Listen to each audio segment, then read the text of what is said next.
Welcome to The World in 30 Seconds, where we explore the fascinating frontiers of science and technology. Today, we're diving into a topic that sounds like it's straight out of science fiction: clothes made from a spray can.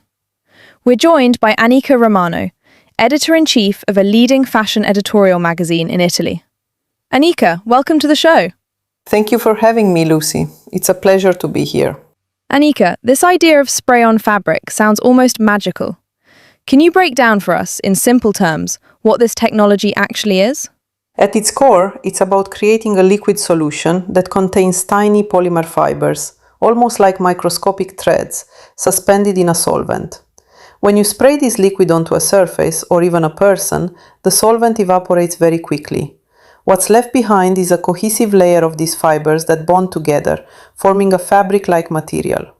So it's not like spraying paint, where you get a solid coating. It actually forms a flexible material. Exactly. The key is the structure of those suspended fibers and how they interact as the solvent disappears. Think of it like a very, very fine, organized mesh being laid down. The polymers are designed to interlock and fuse, creating a textile that has the drape and feel of traditional fabric. That's fascinating. And what kind of materials are we talking about here? Are these polymers safe for skin contact? That's a crucial question and a major focus of the research. We're primarily looking at biocompatible polymers, many of which are already used in medical applications like bandages or surgical meshes. The goal is to ensure they are hypoallergenic, breathable, and comfortable against the skin.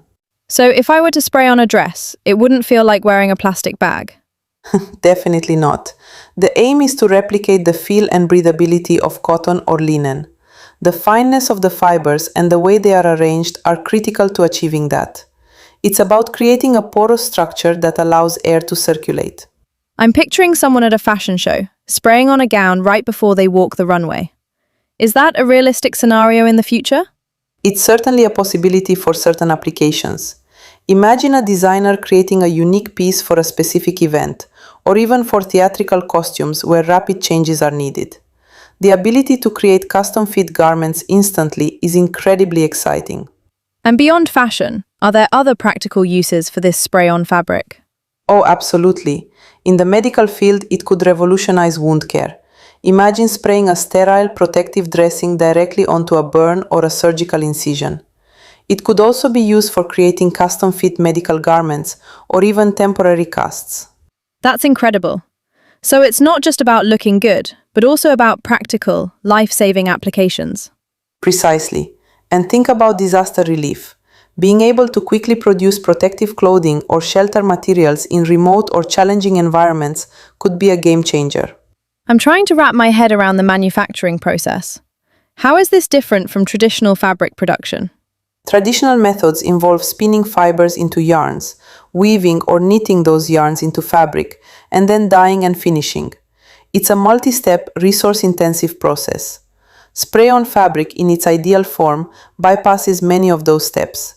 It's a more direct, on-demand creation of the textile itself. So less waste, less water usage. That's the hope and a significant driver for this research. By creating fabric only when and where it's needed, we can drastically reduce overproduction and the associated environmental impact. This sounds almost too good to be true. Are there any major hurdles still to overcome? Of course, scalability is a big one. Moving from laboratory prototypes to mass production requires significant engineering and investment. Durability is another. We need to ensure the sprayed fabric can withstand washing, wear, and tear, depending on its intended use. And then there's the aesthetic aspect, achieving the perfect drape, texture, and color consistency. I can imagine trying to spray on a shirt and it coming out all lumpy.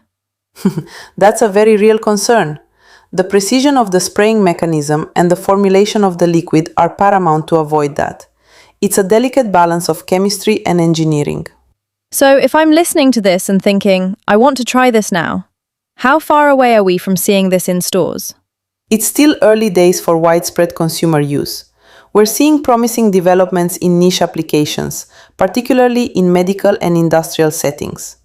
For everyday fashion, it might be a few years, but the pace of innovation is rapid.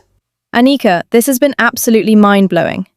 The potential for this technology is truly immense, from revolutionizing fashion to saving lives. Thank you so much for sharing your expertise with us, Annika. My pleasure, Lucy. And thank you to our listeners for joining us on The World in 30 Seconds.